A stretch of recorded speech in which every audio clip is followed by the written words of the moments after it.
Okay, thank you guys for showing up tonight. We have a special guest, Paul, N2EME, is going to give us a discussion about software-defined radios. I'm Paul, N0T, for those who don't know me. And this is the Front Range 6-meter group. The interesting thing is that Paul gave a presentation last year, but I forgot to record it. So this is the second chance at it. This is also a two-part series, by the way. SDR stands for Software Defined Radio, and this is the radio part. The software part will be coming in a couple of weeks, and that's Hassan, and N2EME is going to provide us with a pretty good discussion about how to set up the software to manage the SDRs and how to optimize it so that we have the best possible decoding. So without a further ado, I'm going to throw the gavel over to Paul and let him start off here, and I'll be managing the slides. Okay, Paul, go ahead.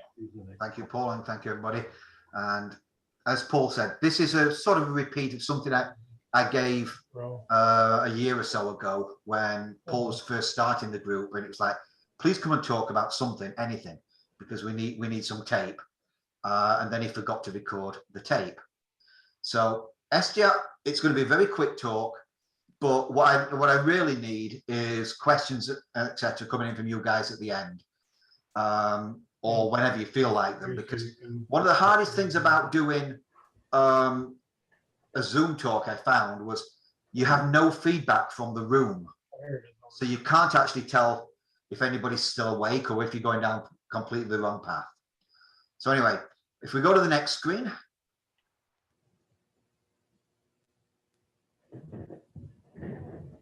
Or not. Okay. As Paul said, I'm N2EME from Boston, Massachusetts, as you can tell by the accent. And I got into SDRs many years ago, and all the time, and I still get today, I get people telling me that I'm full of bull because that little thing cannot be as good as the $1,000 radio or multi-$1,000 radio that they just spent from ICOM, and there's no way it can be as good. And I just nod my head now these days and say yes. And a few of the friends I've sent out, I've filmed them to and said, well, go play with it, or go and buy yourself one of these particular ones, and this is what it will do. But a lot of you there who don't know what SDR are, there's 27 people now, a lot of you who don't know anything about SDRs are going to tell me I'm full of rubbish, because these things are small, they're extremely cheap, and they've no knobs on them. So how can they be any good at all? Now, one thing I will do, I'll do a little plug for the N2EME Rovers, which is the club that I'm in. And we're going, everybody here I know is into 6 meters. So in June, pretty much for the whole of June, we're going to FN 57 and FN 66. These are the number 1 and number 4 most wanted grids in the USA on 6 meters. So what we've learned is we have to go there and be there for quite some time, and hopefully we'll get some sporadic E. We're going to be there for most of June.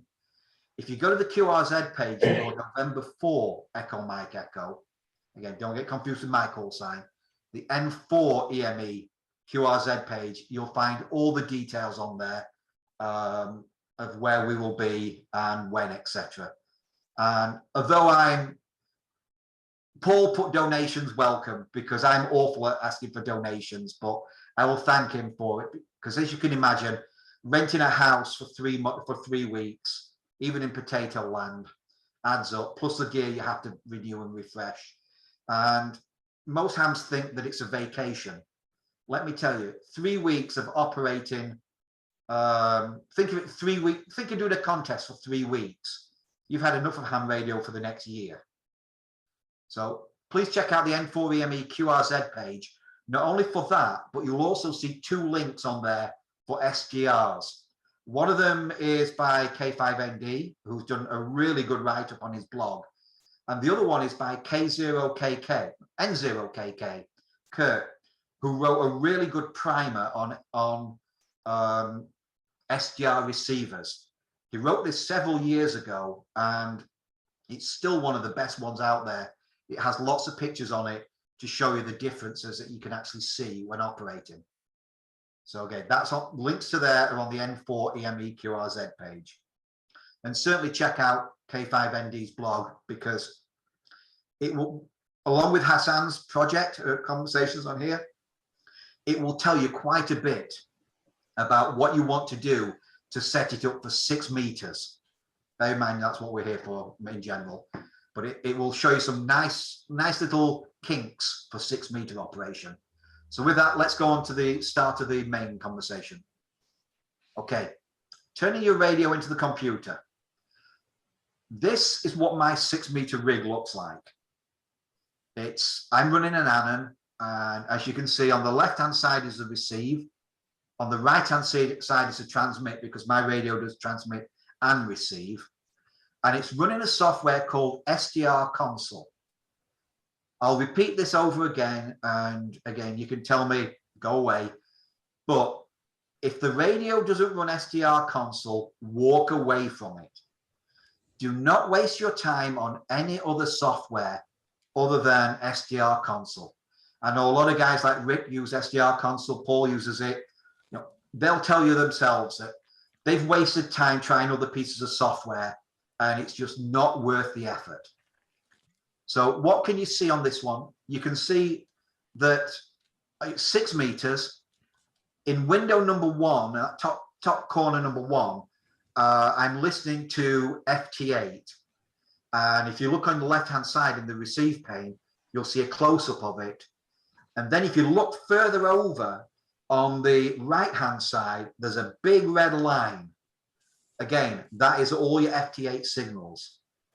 At the same time as I'm watching FT8 there, I'm watching 125 for anybody on SSB, and I'm watching 260 for anybody on Meteor Scatter. Now, with 6 meters in mind, here's one of the really cool things. You can set it up to decode all of the digital frequencies at once, running multiple instances of WSJT. So I can decode Q65, FT8 on multiple frequencies, and MSK all at once, while still listening to 5125 on my speaker. That's one of the things that this piece of software, and it's bloody pretty to look at. Now, I don't want to go back to an old radio. After having that for your radio, it just looks pretty. So let's go on to the next screen, and I'll see. Bear in mind, I only saw these screens yesterday for the first time, so bear with me. Okay, the last time I did this conversation, somebody really took offense with me calling their radio a brick. They just didn't understand the terminology I was using. Your normal radio is what I call a brick radio. It's and by brick, I mean it's tangible. You can pick it up, you can hold it, you can throw a brick through a police car window at a rally or whatever. It's something that you can hold in your hand. And they got really bent out of shape that said, my radio's great. It's not a brick. A brick means it means it's tangible. And you can actually pick it up, as you can't really pick a piece of code up from software code and hold it in your hand. The latest radios from the big three are falling behind the times. It just happens to be the way business works, that it takes time for ICOM to put a radio out, as Fred can put one out in his backyard within a couple of days. And so it's always going to be the case. They don't feature the best features. And with the 7610, I think it is from ICOM, you can run HDR, SDR. You can run it into one of the softwares, but it's not very good. But it does give you a better waterfall. As on a lot of the other ones, like the 7300, etc., they're not allowed. Thank you, HD SDR. Thank you, David. They don't allow you to connect to things like SDR Console. So, but here's the good thing. Our brick radios are fantastic transmitters. We don't care about what they are as receivers, because I'm going to show you in this next bit that you can make your receiver far better than ICOM ever dreamed it being when you bought or Kenwood when you bought a TS2000. But a TS2000 is a great transmitter. So we want to improve the receive side of our radios. Again, our brick radios are perfect transmitters. Some SDRs can do transmit and receive, and we'll mention a couple of those later on. But for most of you, your transmitters are good. So a lot of what we're going to concentrate on is receivers rather than transmit and receivers. Next, please. Next, please, Paul. Thank you. Couple of terminologies. Radio, your radio is the SDR. So we'll say, if I'm meaning your transmitter, I'll say brick. If we're on about your SDR receiver, we'll call it your radio. And that basically is your receiver. Imagine your front end in your TS2000. These little SDRs are replacing those. It's replacing your receiver. SDRC, SDR Console. As I mentioned, I've done these for a lot of years, and there is really only SDR Console to use. Now, that doesn't apply if you're using a flex radio, but if you're using a flex, you're not sat here listening to some Brit talking about radios. Either that or you don't have a life and nothing else to do on a Wednesday night. So as far as the user interface is concerned, SDR Console, just go with that. Don't waste your time. The receiver, the RX, think of it as channels. With SDR Console, you can receive up to 24 channels at once. So you saw back on the first picture, I was listening to 313, 125, and 260. So I was listening to 3 channels at once. With the average normal bit radio, you can only listen to 3 kilohertz at once. On a SDR receiver, you can watch the whole band with many of them. In fact, I have ones that will do 0 to 64 megahertz. Although, to be honest, you can't see a damn thing. It's just, it's so detailed. A lot of them, I just run 364 kilohertz, 384 kilohertz, because that's enough to see the whole band. And then I listen to slices of it. Again, we'll talk about that a bit more when we go to further slides. I'm sure Paul's got some in there. So if you want to move on, Paul. And by the way, please interrupt with questions, because as I said, this is difficult to do a Zoom talk because you have no feedback from people. So it's not like doing a room talk. 3 sections. Like the HF, 6 meters and 2 meters. That's basically 2 meters and up. That's how I've split it. When I will do this discussion. And I keep going back to TS2000, but TS2000 was a great rig. It did nothing brilliantly, but it did everything okay. And it's the same with SDR receivers. You can find some of them that will do DC to daylight, and they do it okay, but they don't do it well. And what you need to do is work out what you want to do and work out which is the best receiver for you. And in doing that, you'll see that you're going to have to, if you want to do DC to light, you're going to need 3 or 4 different receivers. Good news, they're dirt cheap. So we're happy. This conversation is, we're happy about with our transmit. We know that we've got a good signal out because we like PSK reporter up when we transmit. And we all do that to see how far we're getting. But we want to improve our receiver. So if Paul wants to move on to the next one. This is the inside of an Airspy HF Plus. There's also a HF Discovery and a HS Discovery something else. or HF Plus Dual. Basically, they're very, very similar. I would say at the moment, the HS Discovery is probably the better of the three. This is a... That's one I've got, by the way, HF Plus Discovery. Airspy, HF Plus Discovery. It's great. Yep. And as Paul will tell you, this is a contest grade receiver. This is not a toy. $170, Paul? $169, but that's close enough. And so we've just said that these are cheap. This is a contest grade receiver for HF. It does 2 meters. Don't worry about it. Throw it in the bin for 2 meters. It's not worth playing with because of the way it does 2 meters. It doesn't receive on 2 meters. But for 0 to 30 megs, this is your best receiver out there. Disadvantage, it doesn't cover 6 meters, which is what we're talking here. When you look on the N2EME page, you'll see some pictures that Kurt did on his link, N0KK. It is beautiful looking at the pictures that this receiver produces. But again, this is 0 to 30 megahertz. If you want something for contest operating, this is it. Next, please. We'll see what comes up, because I don't know. Okay, Airspy R2. I owe somebody an apology, and hopefully they're listening today. The last time I did this conversation, this talk, they asked me about this, and I misheard them.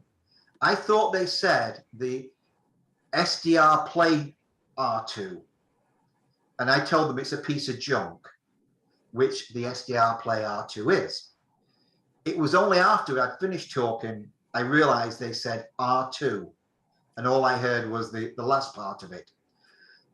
This, if you want 6 meters, this is the receiver you want for the best 6 meters and the best 2 meter, or one of the best 2 meters. Lance uses this for 2 meters EME, and he uses it for 6 meters EME as well. It's a 12-bit, so it's not the latest, biggest numbers, but guys, for what we're doing, it's more than good enough. Again, it's cheap. It's $170. It's got a few advantages, and Hassan can explain this more to you when he does his talk.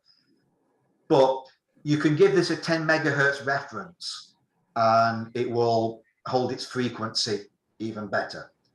I've never found a need to do that on the ones I'm using, on the SDRs I'm running. They tend to be far more stable than you can imagine.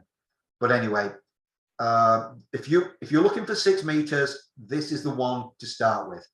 You can see it says SPI-verter down there in the bottom. Better compatibility with the SPI-verter. If you're considering buying a SPI-verter, which is another $100, what's a SPI-verter? It's basically a converter that goes onto the Airspy, so it receives HF as well as 24 megahertz and up.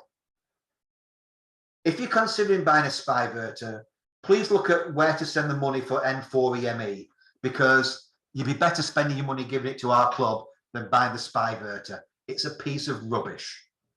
And again, it's just the way, ask anybody who's run one, they'll tell you, yeah, I wasted my money on that. It's in the junk pile. But for a 6 meter and 2 meter receiver, this is the one to go for. Any questions before we move next, please? Can you quantify that a bit? Is that for somebody in in a cornfield, or is that somebody in an urban area that's got lots of neighbors who are also on the air?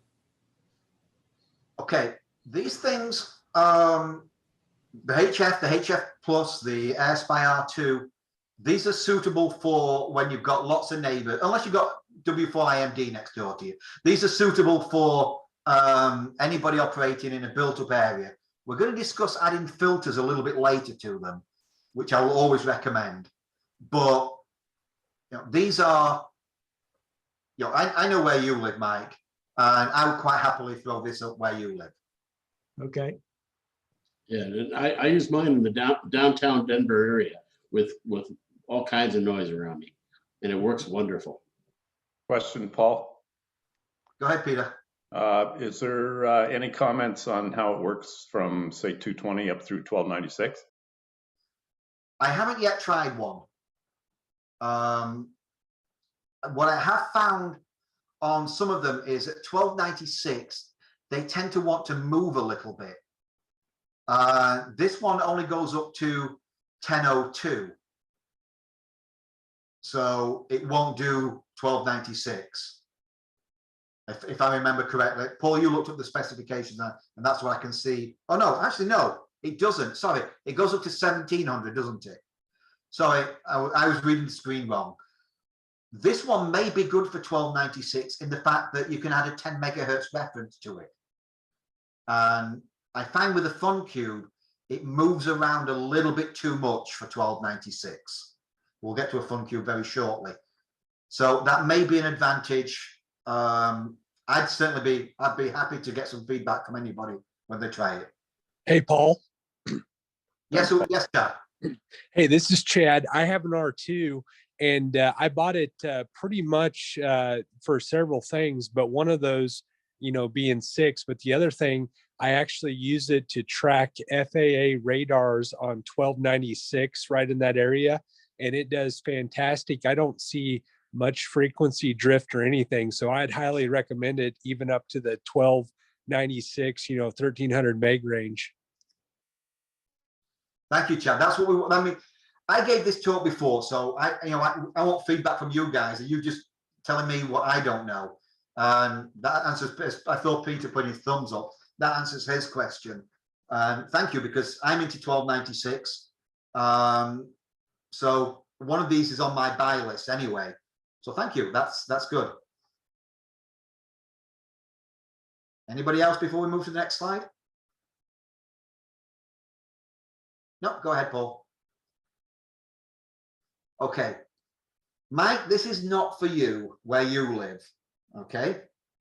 But for those of us who don't live in downtown Philly, this is the great starter for SDRs.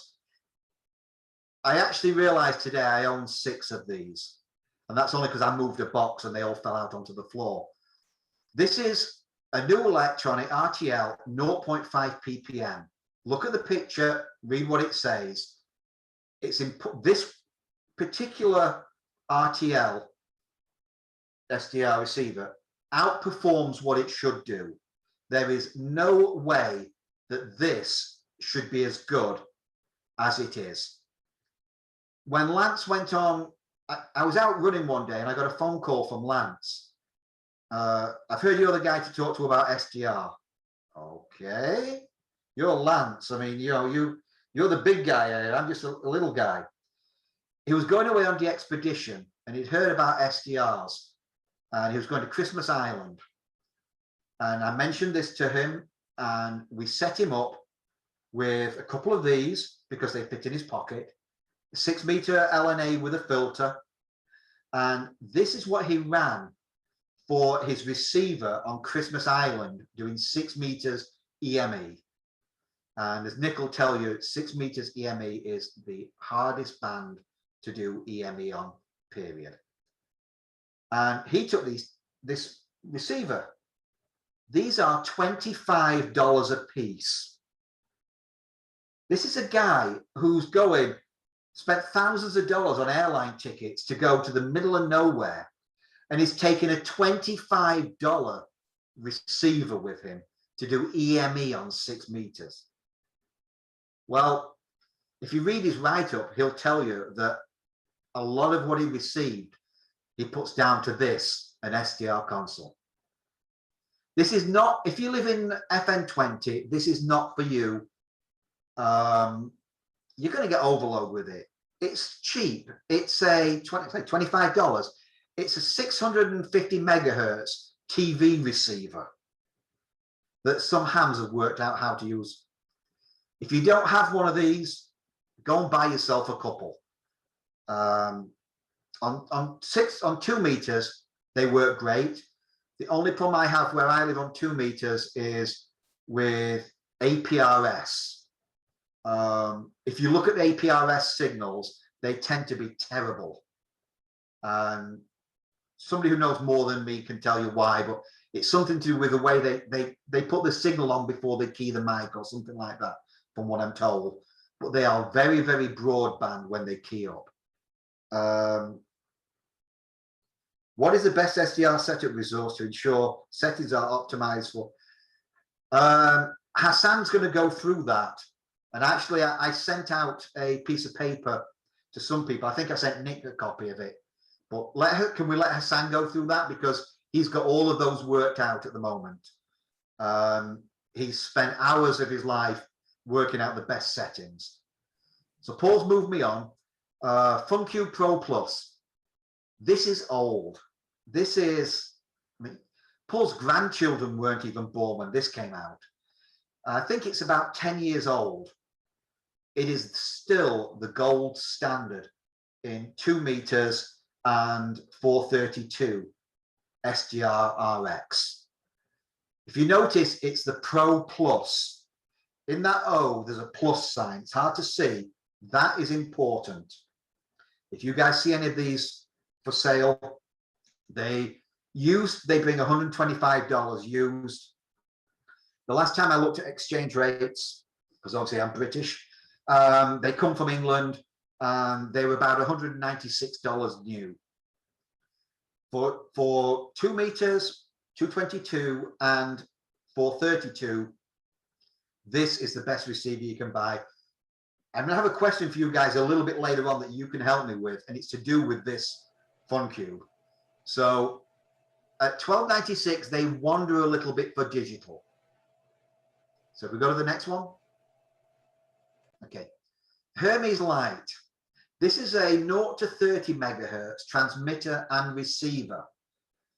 They're $325 new. And they come in a few different pieces, and you assemble them, and by pieces, I mean, one each of those boards you can see in front of you and a case to slide it into.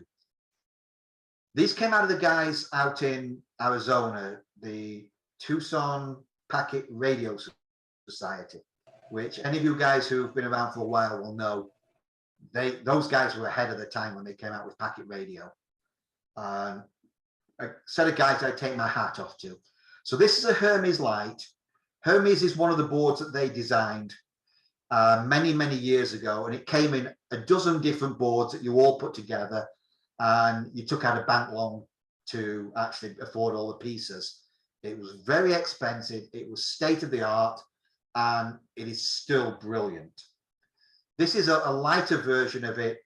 It will give you transmit and receive all the way up to 30 megahertz and runs with SDR Console. So now if we go to the next slide.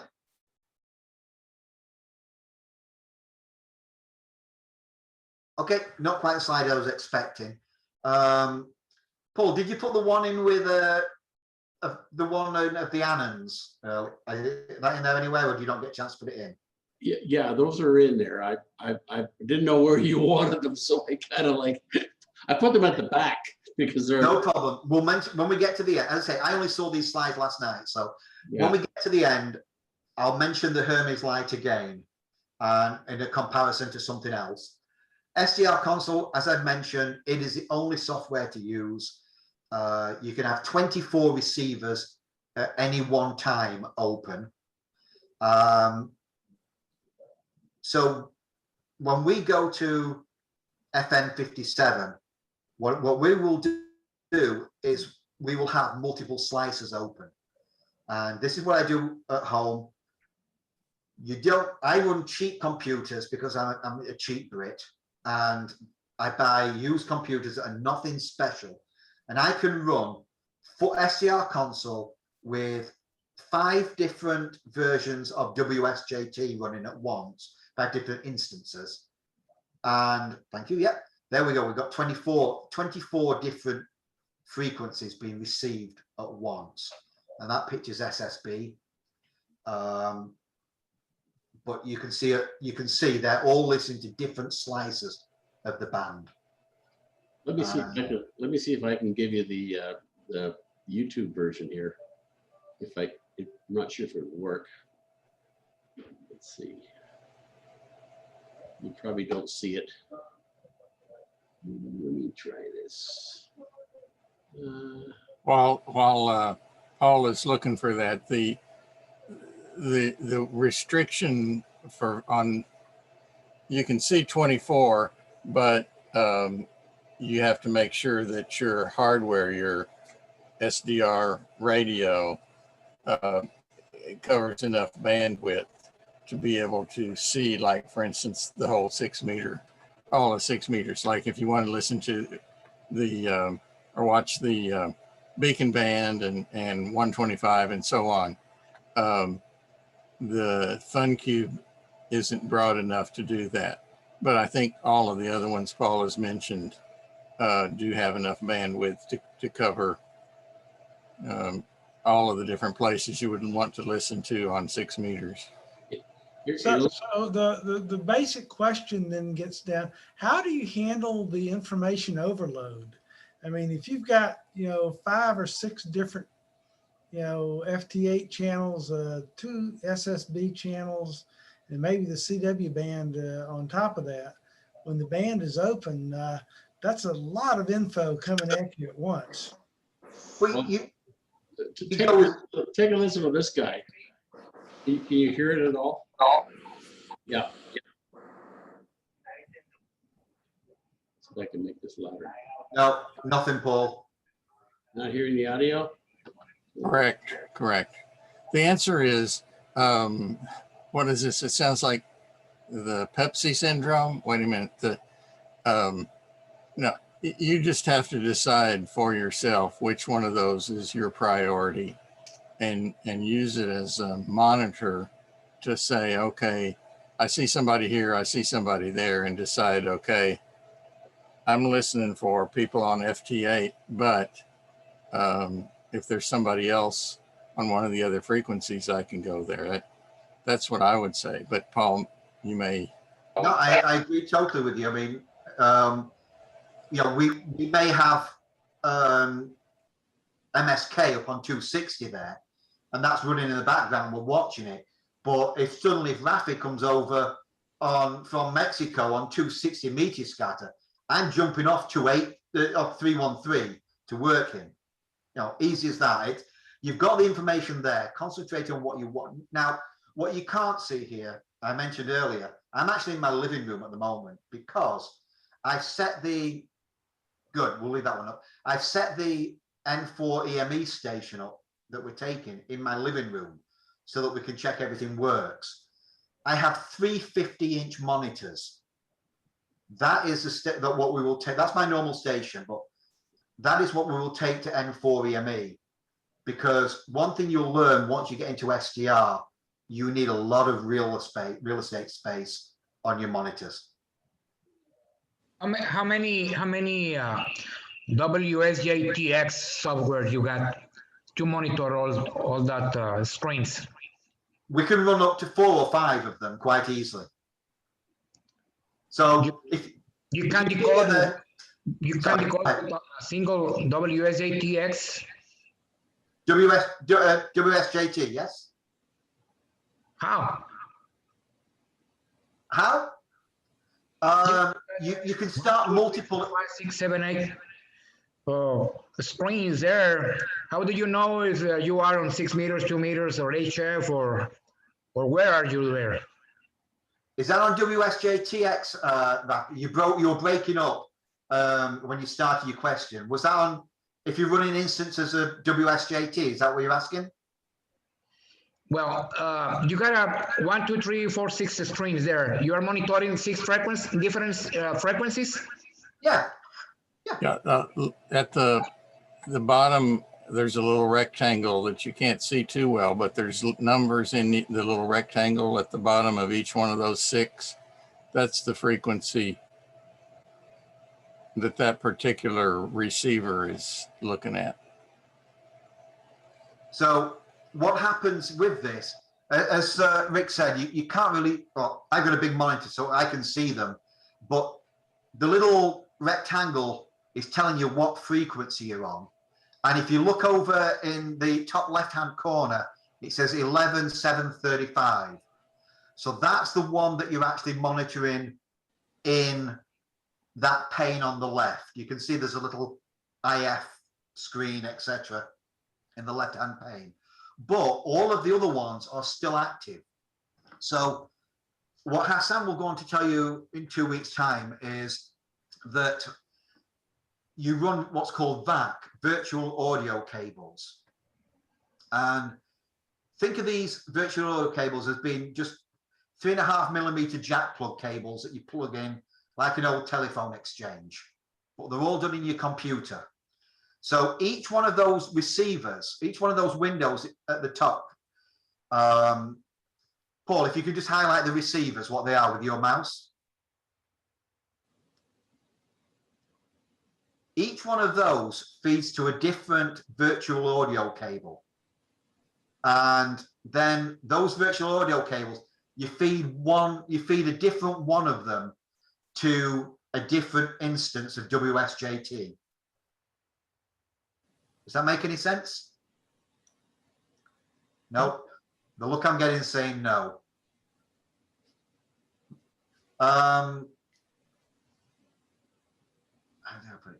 Imagine you've got 4 speakers set up in your house, okay? Each one of those channels, those receivers, feeds one speaker in the house. It doesn't feed them all. So, but again, Hassan will go through more of that. Or if you check on K5ND's blog, he explains it very, very well. So let's see what we've got next. Yeah, again, run SDR Console. Don't bother with anything else. It's donationware. Please make the guy a donation after you've got used to realizing just how good this software is.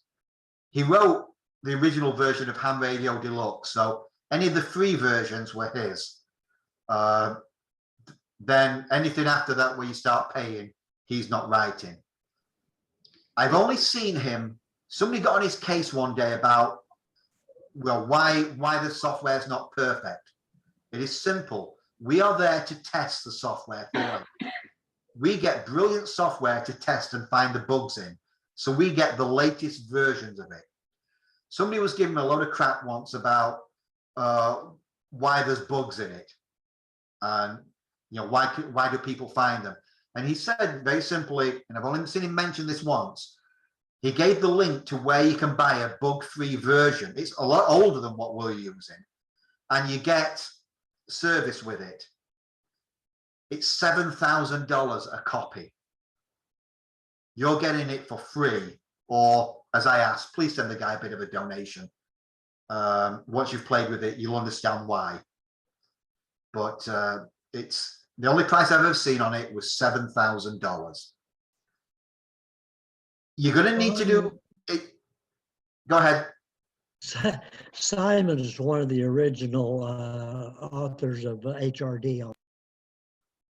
Yeah, he is. And Simon wrote SDR Console.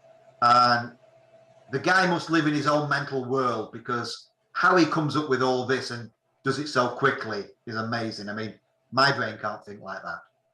Oh, one comment about it. It's called SDR-radio.com, but you have to look a little bit to find where to download the software. There's a lot of download, and it's the download program, not his software. Yeah, but just scroll to the bottom. That's all you have to do. Okay. So when you go to SDR-radio.com, it's there. It's just not the very first thing you'll see, the download part. And he's also put it in this very light gray that is bloody awful to see against a white background. But persevere. I mean, the guys who use it will tell you, persevere and find it. If you have trouble, email me. I'll send you a direct link to it. I've just downloaded the latest version, and it's actually in his support section now. There's a group chat thing, and that's one of the topics. So that's where to download it these days. And I did that last night. And Jim's used this software a lot, and he knows, you know, he's wrote very quick guides on how to do it on his blog. Very impressive. He can tell you in his writing what's in my head and doesn't come out of my mouth right. It's plug and play to get going. You're going to have to tweak it for what you need. I've used this software now for almost 10 years. I don't know my way around it.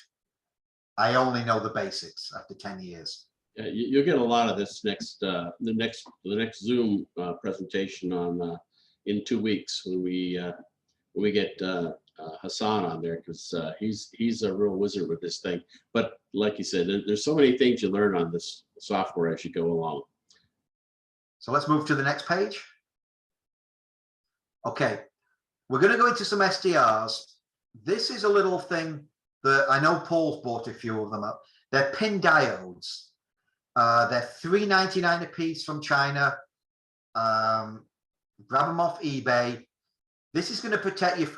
I run these before my LNAs or before my SDRs.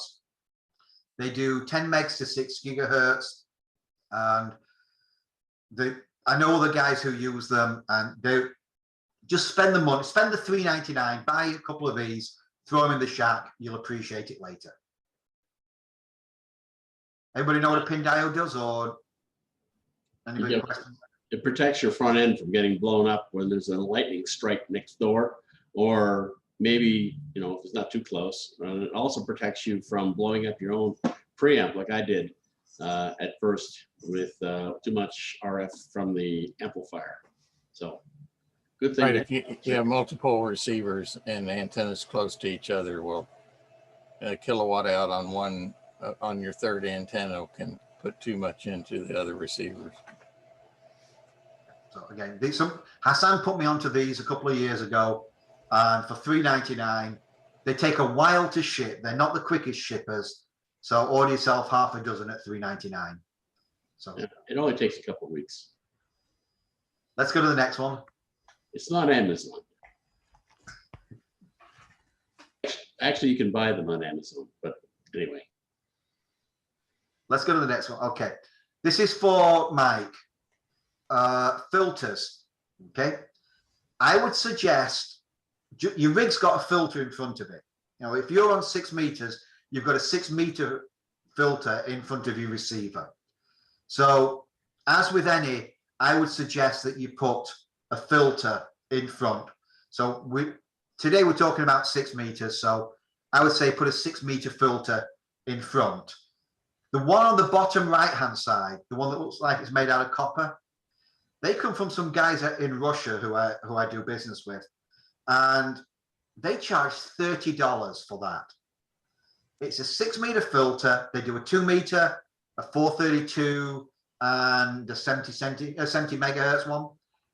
But buy yourself one of those for $30 and put it in front, particularly where you live, Mike, because you've got everybody all around you putting all sorts of rubbish out. The other one is a HF filter. I think they get about $60, $70 for that one. And that's nice because you can see there's some little connectors in the bottom left-hand corner. You just ground those out. You have a ground, you make a ground loop there, and it changes the frequency. So that one's a HF one. The other one is a VHF one. Put a filter in front of your SDR, depending on what band you're on. Your ICOM's got one. Why should you expect your SDR to work as good as your ICOM if you don't give it any filtering? Next, please. Another way of doing it, and this is way that I know Lance did it when he went away on the expedition. He used the ARR LNA as his filter because it's got a band specific filter built into it. I would use both. I mean, $30 for a filter from Russia, it's well worth it. But your LNA beforehand, that has got a filter in, that will help also.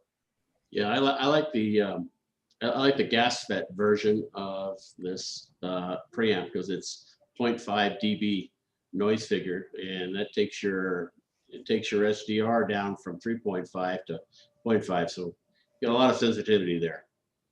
What's the name of the Russian company? Norfolk and Good. I don't know. I'll have to look it up and give. Mike, I'll send you the link of eBay. They're on eBay. You'll recognize them when you see them. There's a group of guys. They do the amplifiers for VHF and etc. But I'll email it to you. Thank you. Some of them, okay, what's this say? Using your rig to transmit. As we started with this conversation, I told you that your transmitters are more than good enough. What we're looking at is doing improving your receive side. Your brick rig is more than good enough. This goes on about a program called OmniRig and how to make your transmitter and make SDR Console track your rig. So if you turn the dial on your rig, your SDR will change frequency. If you click on the waterfall, your rig will change frequency. I'm not going to go into that because that's going to be what Hassan goes into. But let's just say that once you get this thing up and running, you might as well just put your coffee cup on your rig, because you're never going to touch your rig again. You're going to do everything off your mouse on the screen in front of you. Yeah, Again, I don't know how to use my 756 Pro 3 anymore, because I have to use it with the screen. I can't use it manually because I don't know all the push buttons anymore. Exactly. So let's go. Hassan will do that. Well, let's go to the next one. Okay. This is many years ago, people were asking me, how do you make your rig, your transmitter transmit and your SDR receive? One of them was a friend called Chuck, K3NXH, who unfortunately is now SK, one of the N2EME members. And we used to have a phrase that, could Chuck do it? Which basically means that if it isn't simple and doesn't come out of the box working right, Chuck is just getting his Jack Daniels out because he's had enough of it. He's launched it through the window and he's pouring a Jack. So for Chuck, I built these little boxes. And what this is it's a switch. And if we're looking at the picture on the left-hand side, the top left-hand BNC is receive. The next BNC is transmit. And the bottom BNC is your antenna. So what you do is you plug your brick radio into the transmitter, you plug your antenna into the antenna BNC, and you plug your SDR into the top left receiver one. On the back of it, you've got a PTT and you've got 12 volts. So when you short the PTT out, when you key up, the relay switches from receive to transmit, and you can use your brick radio to transmit. When you let go, it bypasses your receiver in your radio and it goes straight to the SDR receiver. This was built with Chuck in mind. He had half a dozen of these. He never blew one up. He could work out how to do it. I know that several guys on here have got them already from me. And I sell these. They go out at $90. Most of that is because of the box has gone up a lot in price. The BNCs have gone up a lot in price. But this is the simplest way to turn your brick radio into a SDR receiver. So again, you'd connect your TS2K to the transmitter, and then no matter which SDR you've got, you connect it up to that receiver one, and all the receive goes through there. None of it goes through your radio. Did any of that make any sense to anybody? Yeah. I have a question. If you were using multiple receivers there, would you use some sort of splitter on that output and run them all off the same antenna port? What I've done there, Bob. So okay, let's say you got a TS2K and you're doing HF and 6 meters. So you're gonna have a HF plus discovery for HF, and you're gonna have an AR2 for 6 meters. Okay. What I would do is just put a simple little coax switch on the receive side. So you come out of the BNC, go into a coax switch, and then if you want HF,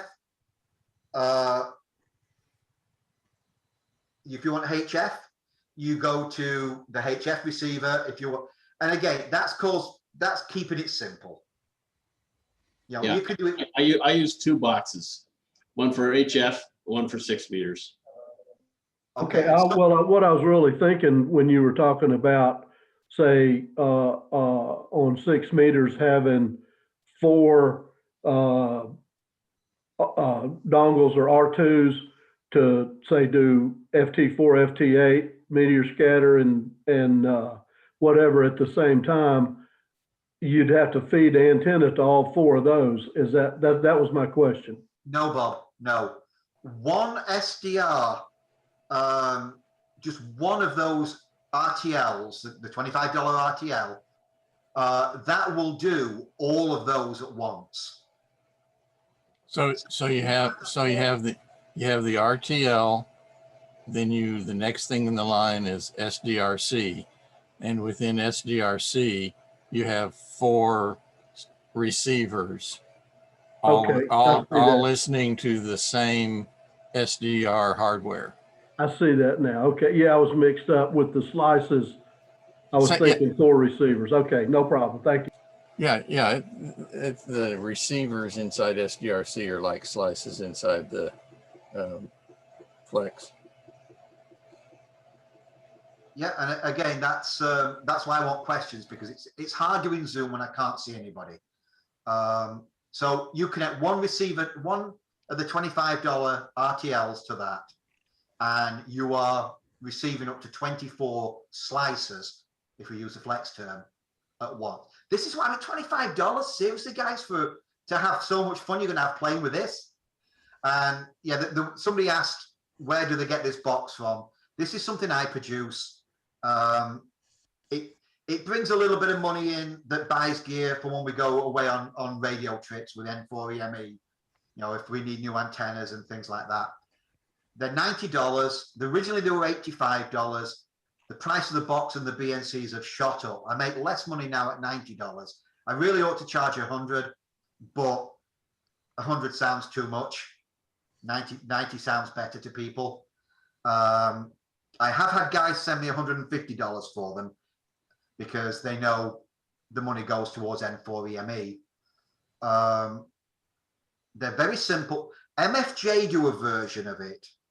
And I wish Bill was on here at the moment because he could tell you, when you insert the MFJ version of it, the MFJ one puts in line 17 dB loss. Now, yeah, I saw a couple of faces there. I sent one of these to Bill to check. Another friend sent him the MFJ one because he wasn't happy with me. He seemed to be losing everybody. And that was what we found out with the MFJ. There's a 17 dB of attenuation. So think of how many antennas you've got to put up to make 17 dB up on 6 meters. So if I want to make one other comment about this one, Paul, is the mechanical construction of the connectors. They don't just fall apart like a lot of the cheaper ones. Those are good connectors that are solidly. That's all.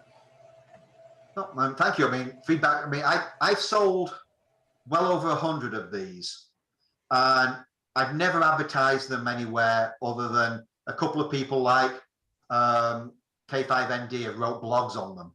And every couple of weeks, I'll get 2 or 3 orders coming in for them from people who've heard about them from one of their friends. And as Paul told you, he's got 2 of them. And a 3rd one in the mail, I think. Yeah, I just bought another one because I really like this one. So sorry. The nice thing is it protects your SDR from our RF. It basically isolates the SDR from your radio, which is nice. I have this between like I say, between my my ICOM and the LA1K amp, and it works perfect. It only does 0 to 70 megs, and it's rated at 100 watts. There may well be a 2-meter version coming out, but at the moment, all I have at the moment is 0 to 70 megs. And you know, that's down to the PCBs and the relays and the sheer cost of making them. The 2-meter one will be considerably more. Have you measured the loss through it at 2 meters? I measured the loss of this one at 2 meters, and it's just not usable. Okay. It's, yeah. So I mean, could you use it for receive? Yes. Would I want to transmit through it? Not with my equipment. Okay. Yeah, loan him a radio, Paul. Paul, are you going to talk anything about what the FunCubes satellites are and the software that you can get to track them? Is that something that you could put on at the end of the discussion, or? Can I leave Hassan to do that? Because Hassan does satellites. I've never done satellites in my life, but the as you mentioned, the FunCube is perfect for satellites, and SDR Console does have a satellite section in it. But can we leave that for Hassan for next week? Sure. What about things like noise blankers? Is that effective? Okay. What you're going to do, you're going to start drooling. When you get into SDR Console, you are going to drool at the noise blankers. Even something simple. How about this? I hate CW. Okay. I used to do EME on CW, and I used to do meteor scatter at 1,000 letters a minute on CW. I hate CW. I am impressed with CW on SDR Console. When you can set your bandwidth to 50 hertz and just listen to the one station on CW, and everybody else is out of your bandwidth. Even somebody who hates CW is impressed with it. Now, the noise blankers, okay. I don't know how much of a life you've got, Mike, but once you start playing with SDR Console and the noise blankers, you're going to lose it for a few weeks. There are so many options with SDR Console and your noise blankers, your noise filters, your notch filters, that you're not going to know what you're doing. You're going to stand there playing a lot of time until you find what works for you. One other comment about the noise blankers is that the noise blankers can do so much better with software. The software that Simon writes for them can do so much better job of blanking out noises of all kinds than the hardware noise blankers, whatever, that were in the other radios. The noise blankers that are in SDR Console really are amazing. I guess one of the holy grails that you keep hoping the next radio is going to do is be able to do out of band blanking. Listen to a quiet spot in the band, to pick up the blanker signals and then blank into the busy part of the band. Mm-hmm. Does it do that? Well, it looks at the background, what's going on across in the non-signal parts, not where you're not listening to, yes, but not, well, of course, it can only listen to what your particular SDR does. But beyond that, we'll let Hassan talk about that. Okay. Can you see my screen right now? I'm showing the my SDR. See? Yeah. Yes. Okay, and so up in the top right-hand corner, I have a noise blanker checked here. Yep. And this is the noise blanker, and you can adjust it up and down, and depending upon how much blanking you want it to do. So usually you want to just keep it around there where it just starts kicking in. And that's that blanker is actually part of the Airspy R2.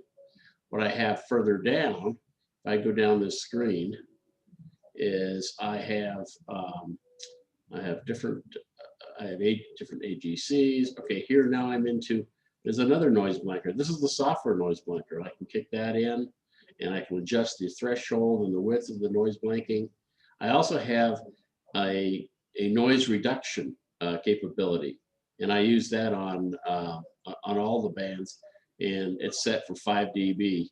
That seems to be about the best, according to Hassan. But I just thought I'd let you guys see this. There's so many different things. Every SDR that you get has different features in it. And the nice thing about this one is that these features are highlighted at the top of the screen, and on the sides of the screen are the features that are in the software. Does that make sense? Got it. All right, perfect. Let me go back to the other screen here. So No, right. nice comment there by Dave. Yes, by David.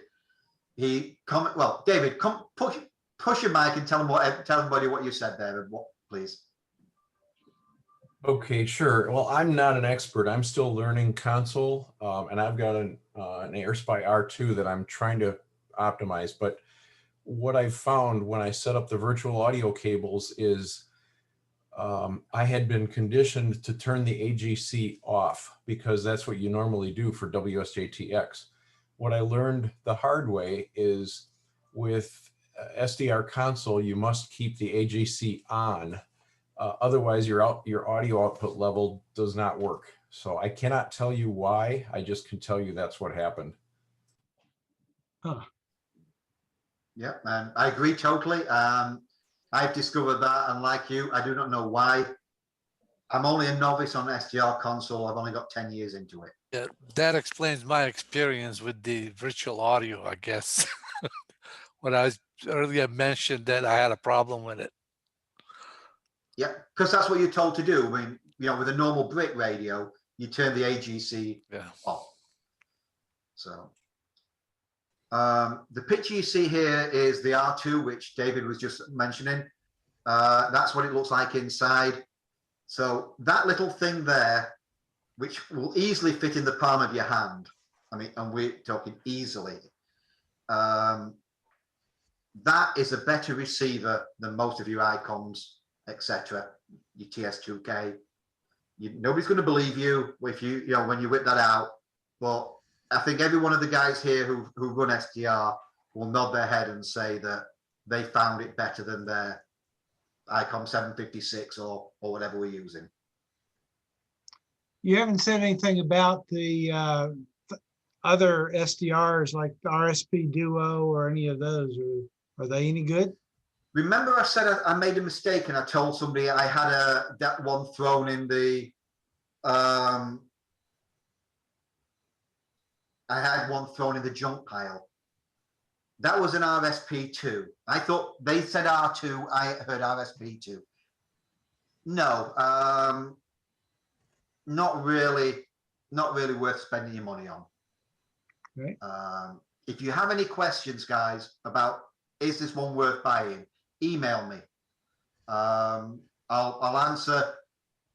I've looked at enough of these over the years. I know what works, what I think works, what I've tried, and what I've listened to. It won't be gospel, but it'll be my best opinion whether to save you money or not. Okay. Or you must have to have two different audio for your receiver on SDR and your radio. One for codec audio and virtual audio for your SDR. Well, for your SDR, you're using virtual audio cables, which are not real. You can then put it through a repeater, which puts it through your speakers. So you can still listen to it, but it does it. Your virtual audio cable does all that for you. And then on transmit, you just set your WSJT up as you normally set it up with your radio. Yes, I need to, if I got the receiver on SDR receiver on my transceiver, two receiver, SDR and my rig. On my rig, I got audio codec. And SDR, I need to put virtual audio. Yeah. I need to. Yes. Okay. Two audios at the same time. Yeah, and you could take that one virtual audio cable and you could feed it to 100 different things. It doesn't care where it's going or what it's doing. It's just, so you can have one virtual audio cable and you could feed it to 100 different things. Okay, thank you. So again, this is a little bit, you've had a chance to look through that picture. nothing for me to do. SDR, any questions? Everybody understand what an SDR is now?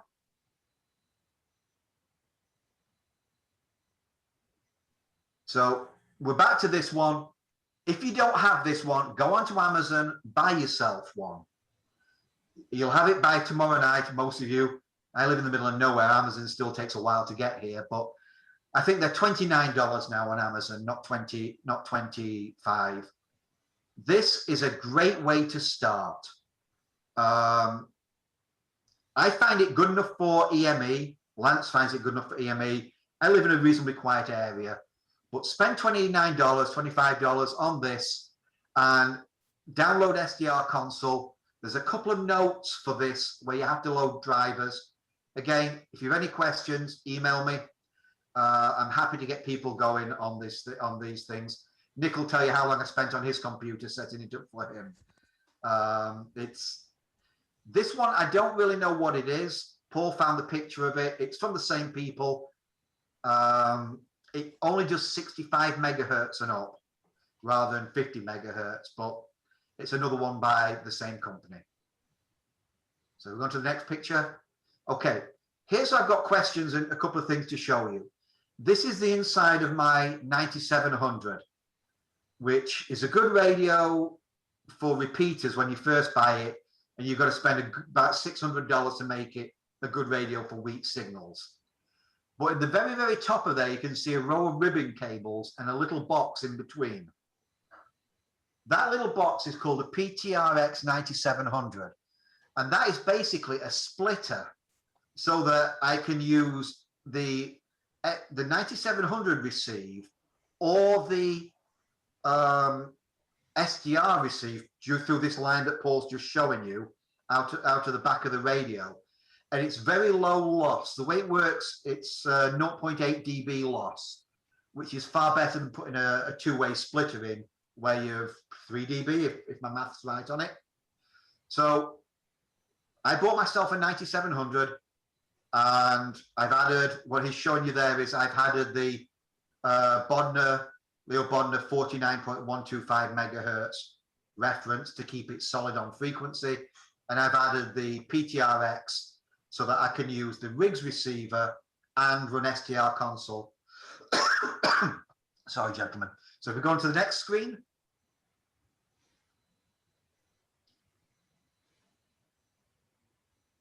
That's just showing you what I did on the back. I added a SMA to the back of it so that I can take out a signal to run to an SDR receiver. I can run it to a fun cube or any of the ones we've mentioned, VHF ones we've mentioned today. So here's something I've come across, and I do not know the reason behind this. As you can see, there's my little beacon. It does 54 megahertz to 13 gigahertz. It's sat on the top of my radio. It's sat beside me here. And you can see an N-type connector at the back that's sticking up. That's onto the 2-meter receiver on the 2-meter antenna on the 9700. And I have the beacon set at 144.15000. You can see the radio is set at 144.148.50, which means that the beacon signal will be in the middle of the bandpass, basically, on WSJT. So it's not connected to it. It's just receiving it over that very short distance. This is a very, very weak signal beacon. Fantastic piece of equipment, just for giving you a quick test signal. So here's my question, and I don't know the answer to it. If we go to the next screen, you can see on the fun cube, I'm receiving the beacon. That's what that red line is.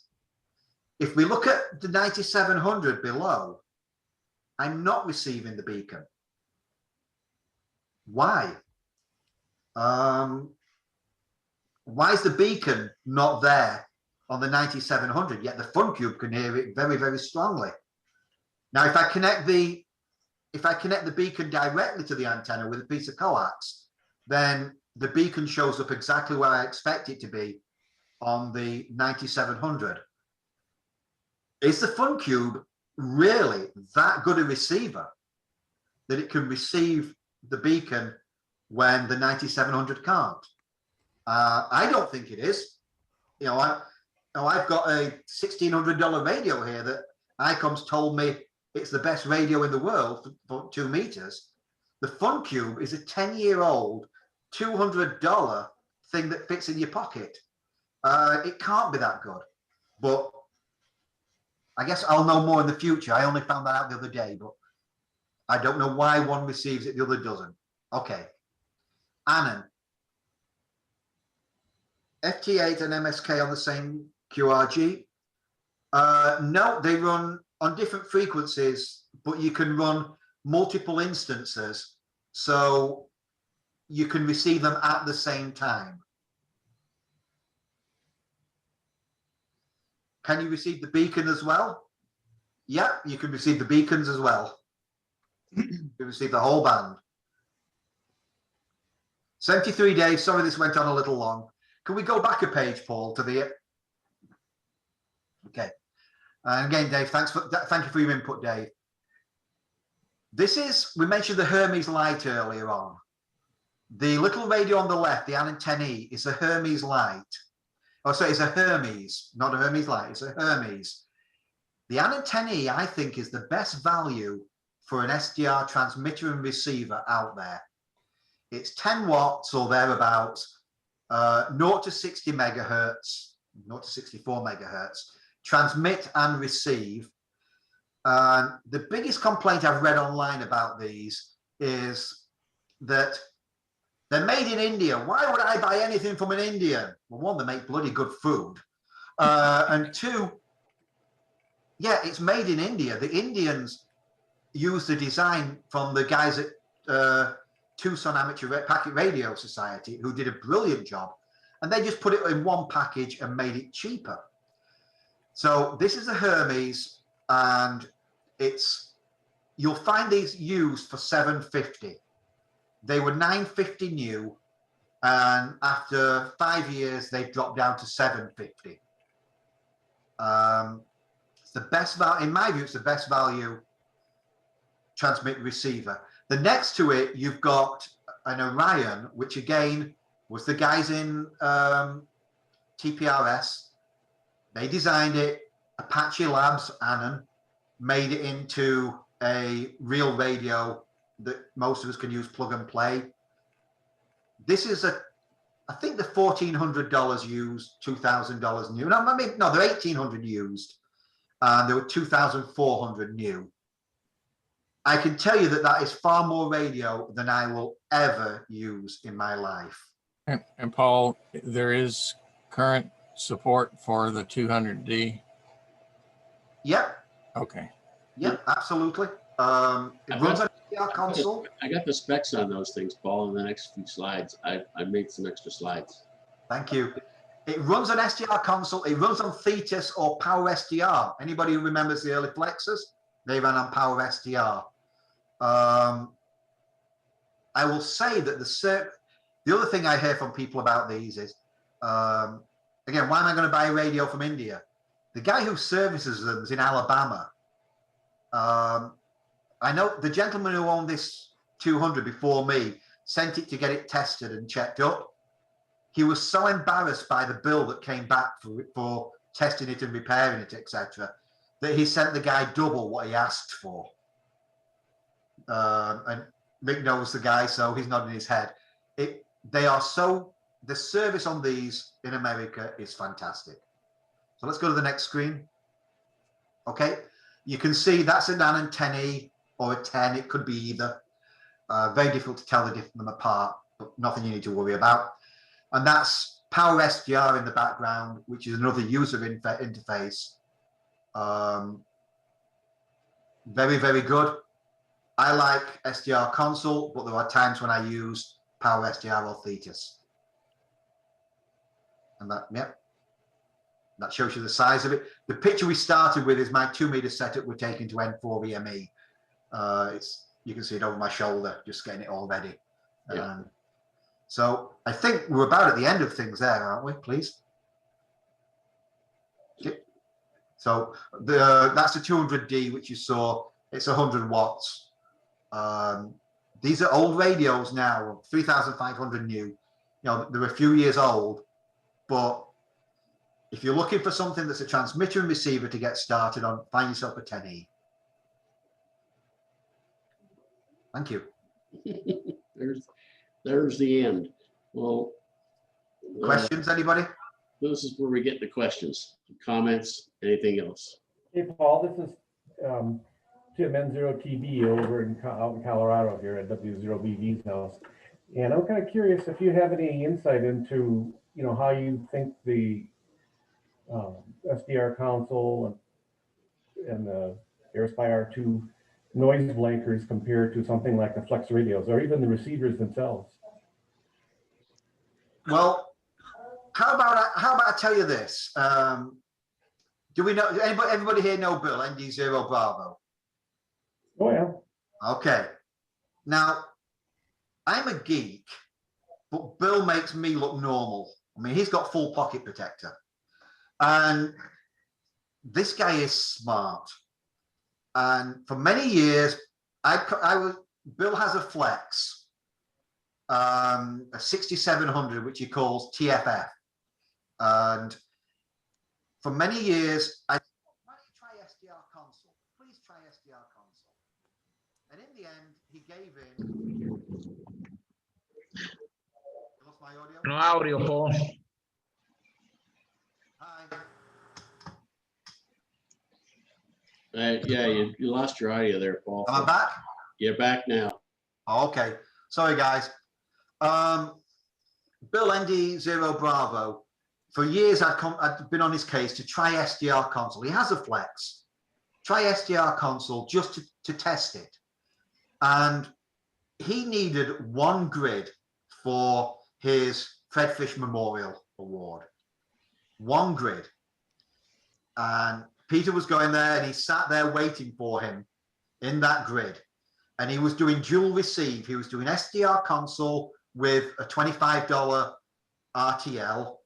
And he had his 6700 Flex running as his other receiver. Yep, a little SDR Console. I can see that holding up. Yep, a little RTL. And anyway, Bill listened for the station in the last grid he needed. He never heard them on the Flex. He worked this station using his Flex to transmit and his $25 RTL and SDR Console to receive. The whole QSO took place using the $25 receiver because he never heard the other station on his big dollar Flex. And so, he has nice words for it. But if you look on the N2EME, November 4 Echo Mike Echo page, look at N0KK's paper, you can see the differences between the Flex's noise blanking and noise suppression and SDR Console. Some of the pictures are credited to me. They're not me, they're Bill. They have my name next to it. But I think you will be impressed, Bob. Over. Thank you. I just want to show you how the Rafa, how the three screens look when I'm listening to 6 meters. So this is the 125, and this is the Q65, and this here is the MSK, and over here is my screen for the FTA. So I can see all four of them at the same time and find out if there's activity on any of those bands or any of those frequencies. The receiver itself actually goes wider. I'll show you if I can find the receiver. Yes, but my question is, Paul, how do you decode 4 different systems at the same time? I can show you that. Q65, FT8, or MSK, or okay. Or different so let me go back here. Can you see? Are you seeing my my Airspy screen? Okay. We see SDR. I'm sorry. We see WSJTX. Great. That's what I wanted. Okay. So see right here, it says virtual line. So this is my virtual cable here. And over here in WSJT, I have settings and audio, and I've got set up line 1 as my virtual audio cable. Okay, that's pretty standard stuff. And so if I wanted to receive one of the other channels, I would have a different audio circuit set up for that one. So I would go over here to my, let's see, I can go over to my, change, oh yeah. So here's how I just click on the screen here. So now I'm on 125.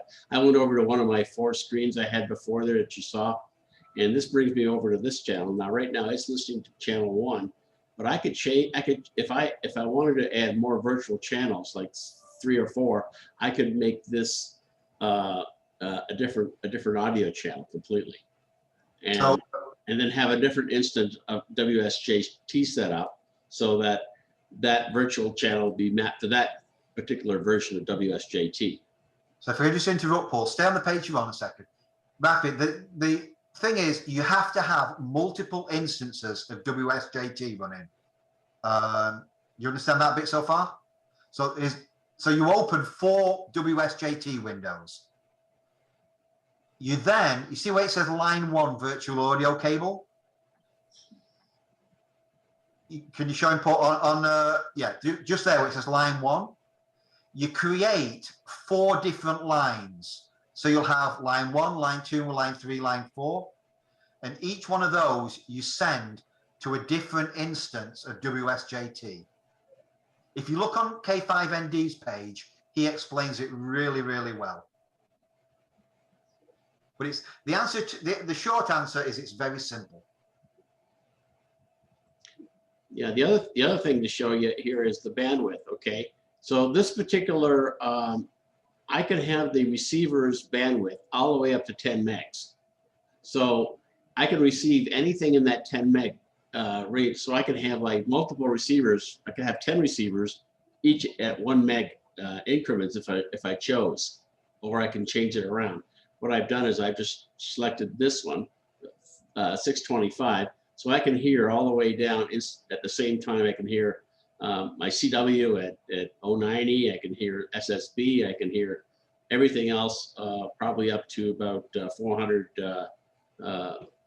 KC. So this is really, really a neat thing to have. And every receiver that you have, like right now I'm using the Airspy. If I used a different one, it would be probably different bandwidth. And I use that console to use my SDR RTL console. Yes. Yeah. Yeah. And I can also, if I stop it, okay, I just stop the radio. I go over here, I select radio. I can jump to my Airspy HF Plus. So I can go to the, I can have this now working on the low bands. Does that make sense? All I have to do is start it up. So you're telling the SDR console to get its input signal from a different hardware. Yep.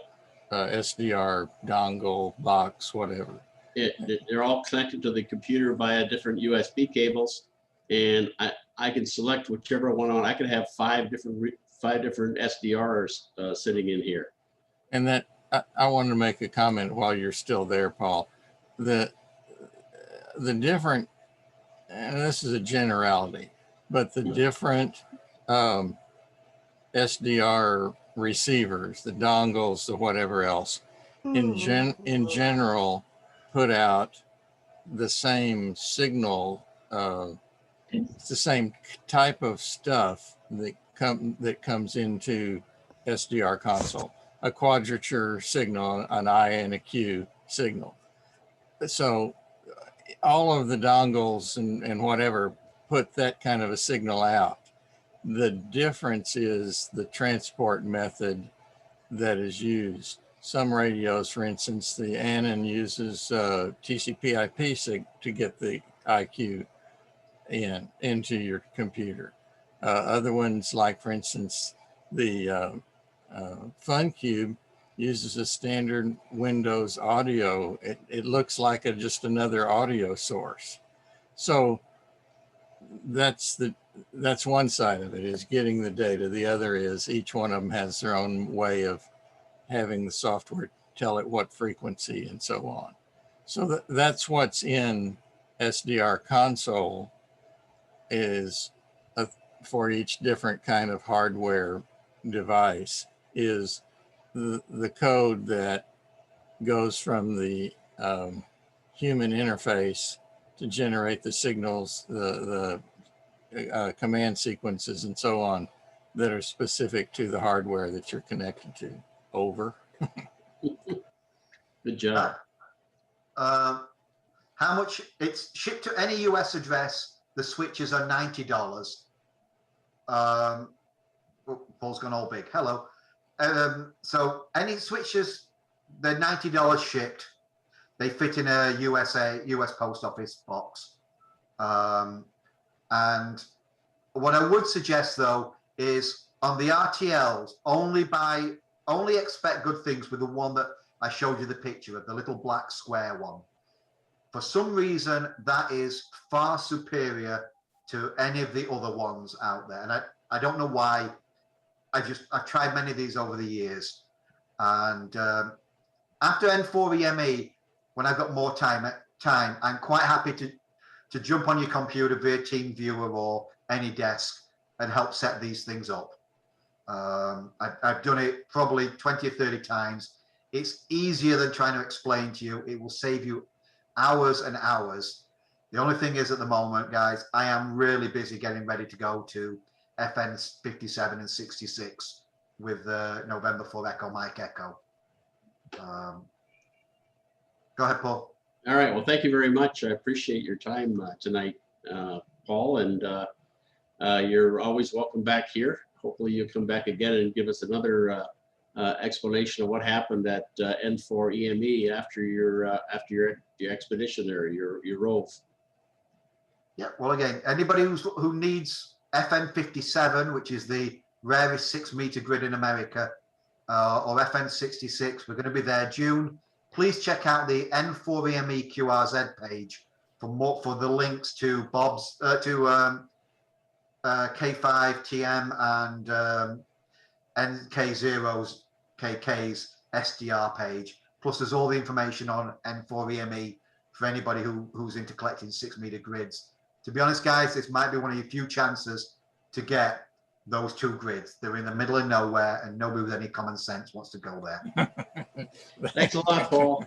I appreciate all your help in subbing in here and giving us a great presentation today. Thanks a million.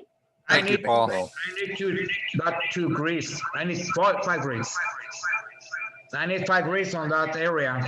Will you use EME on 6 meters, Paul?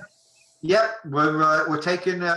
We've got full elevation. We're only taking a single 7 LFA, but it's a long one for EME, and we will have full elevation. Okay, I will try. If not propagation to that grid, I will try to work you on EME. Thank you very much. Yeah, no problem. We'll have chat, and we'll run whatever we can to work people. I mean, that's why we're going there. But we're only small, remember, we've only got 7 elements. Will you work at 2 grids at the same time? No. No? No, they're a long way apart. I mean, we're not, if you look on the pages for N2EME, you'll see that they're 2 separate places. Aggeçelim zapytminut. Okay, thank you. Okay, zapytminut geçelim. All right, see you guys. Bye. Thank you. Thank you, Paul. Thank you, 2 Pauls.